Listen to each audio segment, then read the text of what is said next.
Hey friends, welcome back to my channel. तो friends, मैं आज माय शाय बॉस के 14th एपिसोड को एक्सप्लेन करूंगी। और अगर आप लोग मेरे चैनल पे न्यू हैं तो प्लीज मेरे चैनल को सब्सक्राइब कर लीजिए ताकि आने वाली कोई भी वीडियो आप लोगों से मिस ना हो। और अगर आप लोगों ने प्रीवियस वीडियोस नहीं देखे हैं तो प्लीज प्रीवियस वीडियोस भी देख लीजिए ताकि आपको स्टोरी पूरी समझ आए। और अब बिना देर किए आज की वीडियो को शुरू करते हैं। एपिसोड की शुरुआत वहीं से होती है जब यीशु ने रोवन को रिवील किया था कि उसी ने उसकी सिस्टर को मारा था। इसके बाद वो उसके हाथ से उस नेकलेस को लेकर जंप करने के लिए ऊपर चढ़ती है, बट रोवन उसे पकड़ लेती है और वो उसे जंप करने से रोकती है। और तभी वहाँ पे वांगी आता है और वो उसे पकड़कर नीचे खींचता है और वो उसे रोते हुए बोलता है कि वो ये सब क्यों कर रही है और वो ये सब ना करे। और वो उसे रिक्वेस्ट करने लगता है, बट यीशु कहती है कि वो नहीं जीना चाहती और वो उसे मरने दे। बट वांगी उसे पकड़कर बहुत रोने लगता है और यीशु भी रोने लगती है। इसके बाद यीशु को वांगी के रूम पे सोए दिखाया जाता है और वांगी उसके पास बैठा होता है। फिर वो रोवन के पास जाता है और रोवन उसे सारी बातें एक्सप्लेन करने को कहती है, बिकॉज यीशु ने उसे कहा कि उसी ने उसकी सिस्टर को मारा था, तो वो सारी बातें जानना चाहती है। वांगी उसे बोलता है कि इन सब में यीशु का कोई भी फॉल्ट नहीं है और सारी की सारी गलती सिर्फ वांगी की है। फिर हमें फ्लैशबैक का सीन दिखाया जाता है जहाँ यीशु अपने कटे हुए हाथ के साथ जा रही होती है और उसे वांगी देखता है और वो उसे देखकर घबरा जाता है और वो उससे पूछता है कि ये सब उसने क्यों किया। और तभी यीशु वहाँ पे बेहोश हो जाती है। आगे हमें रोवन की सिस्टर को वांगी को कॉल करते दिखाया जाता है और वो वांगी के ऑफिस के बाहर खड़ी होती है। पर वहीं दूसरी तरफ वांगी हॉस्पिटल में होता है और वो यीशु के पास बैठा होता है, तो उसका ध्यान कॉल्स पे नहीं जाता।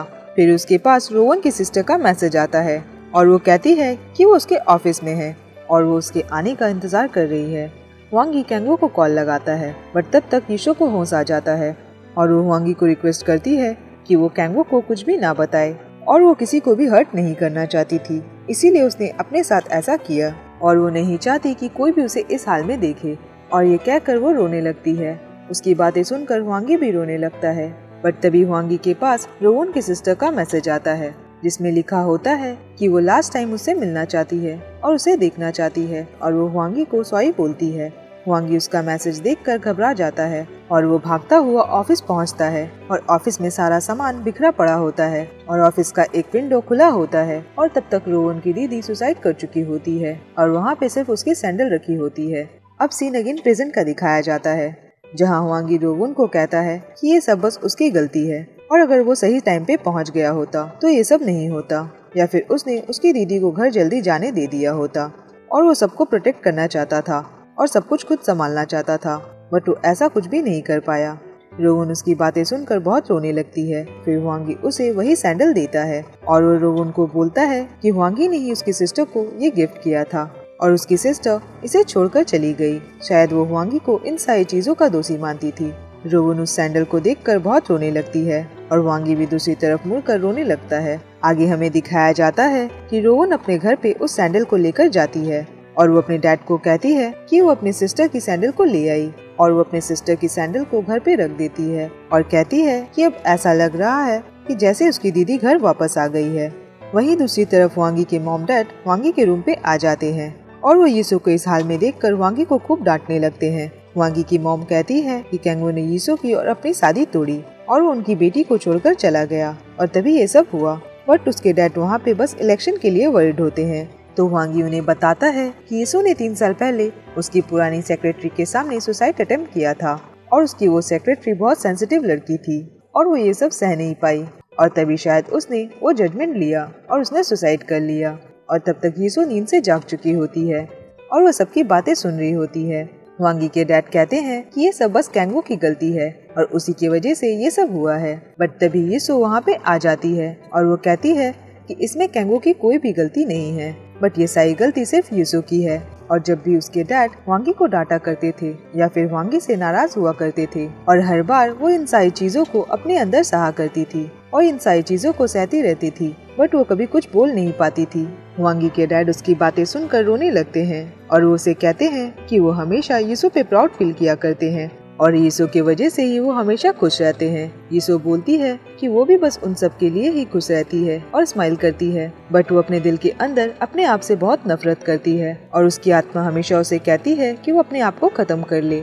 उसकी बातें सुनकर उसकी मॉम बहुत रोने लगती है और वो उसे हक करती है और यीशु की ये सारी बातें सुनकर वो सभी रोने लगते हैं। आगे सीन चेंज होकर नेक्स्ट डे का दिखाया जाता है, जहाँ ऑफिस में सारे स्टाफ्स बात कर रहे होते हैं कि 3 साल पहले जिस सेक्रेटरी ने सुसाइड किया था वो सब उसने सिर्फ कैंगो के लिए किया था, बिकॉज उसने उस पर चीट किया था और कैंगो ने अपनी फियांसे को भी धोखा दिया और तभी उसकी शादी टूट गई और उसे ऑफिस से निकाल दिया गया। और अब ऑफिस में ऐसा कौन है जो कैंगो की जगह लेगा या फिर उसे कम्पीट करेगा। बट तभी वहाँ पे वांगी के स्टाफ्स आ जाते हैं और वो सभी मिलकर वांगी की तारीफ करने लगते हैं और वो सब बोलते हैं कि अब सब कुछ सिर्फ वांगी संभालेगा। और तभी वांगी वहाँ पे आता है और वो इतने सारे स्टाफ्स को देखकर नर्वस होने लगता है, बट उसके सारे स्टाफ्स मिलकर उसे चीयरअप कर रहे होते हैं। वांगी सबको कहता है कि कैंगो वापस आएगा और सभी अपनी रिस्पॉन्सिबिलिटी संभाले और अपने काम को करे और अपने काम पे ध्यान दे, और ये कहकर वो वहाँ से चला जाता है।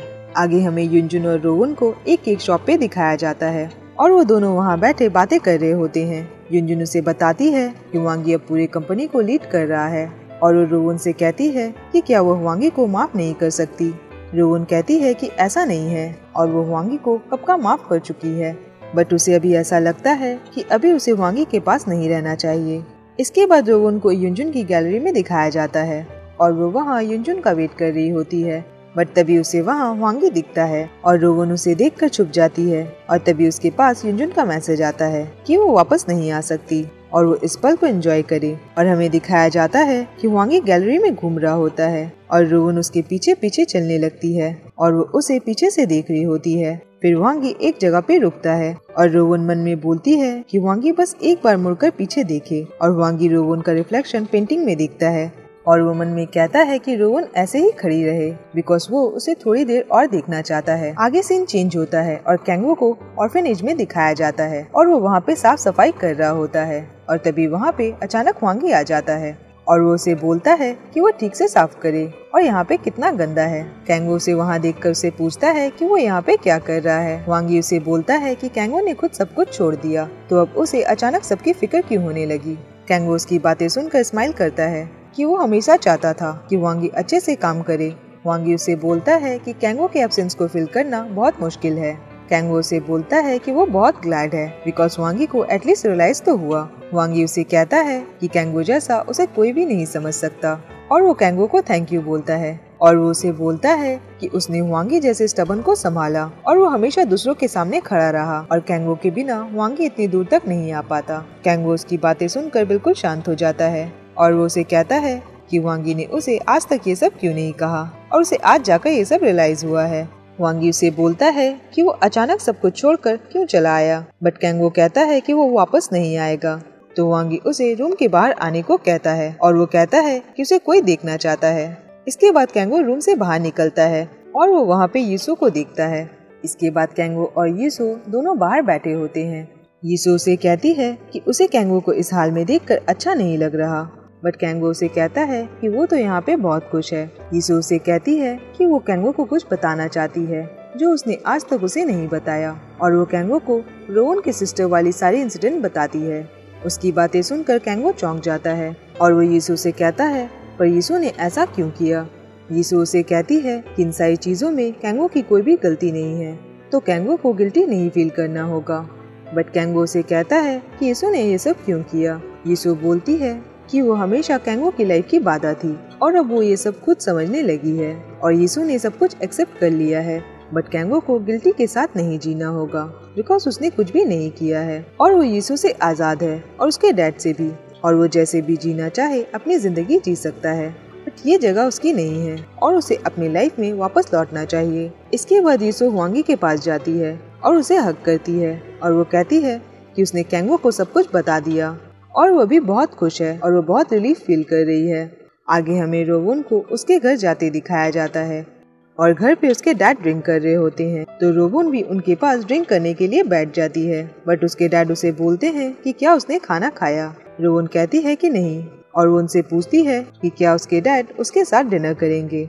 ये बोलकर वो किचन में चली जाती है और वो जाकर खाना बनाने लगती है और तभी उनके घर पे वांगी आता है और वो आकर घुटने पे बैठ जाता है, बट रोवन के डैड वांगी को अपने पास बैठने को कहते हैं और वो वांगी को बताते हैं कि वो हमेशा अपनी बेटी को गलत समझा करते थे और वो हमेशा सोचते थे कि उनकी बेटी ने आखिर सुसाइड क्यों किया, और वो बोलते हैं कि इन सब में बस उसके डैड की गलती है और तभी वहाँ पे रोवन आ जाती है और रोवन के डैड कहते हैं कि वो कभी अपनी बेटी को समझ नहीं पाए कि उनकी बेटी अपने अंदर कितना दुख लेकर जी रही है, और अगर वो उसे समझ पाते तो ये सब कुछ कभी भी नहीं होता। और रोवन अपने डैड की बातों को सुनकर रोने लगती है। आगे सीन चेंज होता है और वांगी को ऑफिस में दिखाया जाता है, जहाँ वो कैंगो की सेक्रेटरी के साथ बैठे बातें कर रहा होता है, और जहाँ वो लड़की उसे किसी प्रोडक्ट के बारे में बताती है जिसकी डील कैंगो ने की थी और उसके बिना कुछ भी नहीं हो सकता। इसके बाद वांगी को अपने ऑफिस में परेशान दिखाया जाता है और उसके सारे स्टाफ्स खड़े ये सब देख रहे होते हैं। फिर वांगी उन्हें बोलता है कि वो सबको मीटिंग के लिए रूम पे आने को कहे, और वांगी के स्टाफ्स वहाँ से चले जाते हैं। बट वांगी बहुत परेशान बैठा होता है और तभी उसके पास रोवन अपने फनी फोटोज भेजती है, जिसे देखकर वो बहुत हंसने लगता है। और तभी वहाँ पे रोवन आ जाती है और वो उसे कहती है कि उसने सुना कि वांगी मीटिंग करने वाला है और क्या वो कैंगो जैसा बनना चाहता है, और वांगी को खुद को चेंज करने की कोई भी जरूरत नहीं है। और वो उसे कहती है कि वो मीटिंग को अपने स्टाइल में करे, और रोवन और वांगी के बीच की बातें वो दोनों बाद में कर लेंगे। बट अभी वांगी को अपने स्टाफ्स का ख्याल रखना है। इसके बाद हमें दिखाया जाता है कि वांगी अपने लैपटॉप में बैठा टाइप कर रहा होता है और वो सारे स्टाफ्स को मेल करता है और वो उन्हें मीटिंग के लिए बताता है, और वो उन्हें कहता है कि वो लोग जैसे भी चाहे वैसे मीटिंग हो सकती है, बट उससे मिलने 3 लोगों से ज्यादा नहीं आएंगे। इसके बाद उसे कुछ स्टाफ्स के साथ लंच करते दिखाया जाता है और कुछ के साथ ड्रिंक करते हुए, और वो सबके साथ बहुत कैजुअली और अच्छे से बातें कर रहा होता है। इसके बाद वो कैंगो के सेक्रेटरी के साथ बैठा होता है और वो उसे थैंक यू बोलता है कि उसने आज तक सब कुछ इतने अच्छे से संभाला, और उसे सॉरी भी बोलता है कि उसे वांगी को इतना सहना पड़ा। वो सेक्रेटरी उसकी बातें सुनकर बिल्कुल शांत हो जाती है और वो वांगी की तरफ देखने लगती है। वांगी उसे अपने साथ क्लाइंट से मिलने चलने को बोलता है। वो लड़की उसकी बातों से खुश हो जाती है और वो कहती है कि वो उसके साथ चलेगी। इसके बाद वांगी को अपने स्टाफ के साथ सेलिब्रेट करते दिखाया जाता है और सारे स्टाफ बहुत खुश होते हैं और उसकी तारीफें कर रहे होते हैं। वांगी उन सबको बताता है कि कैंगो वापस आने वाला है और वो बहुत जल्द वापस आएगा। इसके बाद सारे स्टाफ सेलिब्रेट कर रहे होते हैं, बट रोवन वहाँ से जाने लगती है तो वांगी उसके पीछे जाता है और वो उससे पूछता है कि क्या वो जा रही है और क्या वो कल वापस ऑफिस आएगी। रोवन उसे हाँ बोलती है और वो कहती है कि वो उसे देखना चाहती है तो वो जरूर आएगी। इसके बाद रोवन उसे कहती है कि वो भी सारे स्टाफ्स की तरह उसके साथ मीटिंग करना चाहती है, और वो उसे बोलती है कि वो कल इवनिंग में उसके साथ डिनर पे चले, और ये कहकर वो जाने लगती है और वांगी उसे यस कहता है। बट रोवन उसे कहती है कि कल वैलेंटाइन डे है, और ये कहकर वो स्माइल करते हुए वहाँ से चली जाती है। आगे सीन चेंज होकर नेक्स्ट इवनिंग का दिखाया जाता है, जहाँ रोवन और वांगी एक रेस्टोरेंट पे बैठे होते हैं। रोवन उसे बोलती है कि वो दोनों कभी भी डेट पे नहीं गए और ना ही उन दोनों ने साथ में कभी खाना खाया और ना ही वो मूवी देखने गए। बट वांगी उसे बताता है कि वो साथ में मूवी देख चुके हैं और वो उसे उस थिएटर वाली बात बताता है। रोवन उसे कहती है कि अब वांगी को रोवन को छुपकर नहीं देखना होगा और उनके बीच में कोई भी सीक्रेट जैसा नहीं होगा, और वो अपने सारे सीक्रेट्स रोवन को बताएगा और बहुत सारी प्रॉब्लम्स आएगी, बट वो दोनों मिलकर सब कुछ हैंडल कर लेंगे। वांगी उसकी बातों को सुनकर स्माइल करने लगता है, बट तभी वहाँ पे एक होस्ट होता है और वो सारे कपल्स को बोलता है कि यहाँ पे सारे लाइट्स बंद हो जाएंगे और सारे कपल्स को किस करना है, जिसे सुनकर वांगी डर जाता है और वो नर्वस हो जाता है और वो बोलता है कि वो कंफर्टेबल नहीं है। बट वो अनाउंसमेंट सुनकर रोवन खुश हो जाती है और वो शाय होने लगती है। बट वांगी रोवन को वहाँ से चलने को बोलता है और वो दोनों वहाँ से जाने वाले होते हैं कि तभी वहाँ पे लाइट्स ऑफ हो जाता है, और जब लाइट्स वापस आती है तो वांगी उस होस्ट का हाथ पकड़े खड़ा होता है और रोवन नीचे गिरी होती है।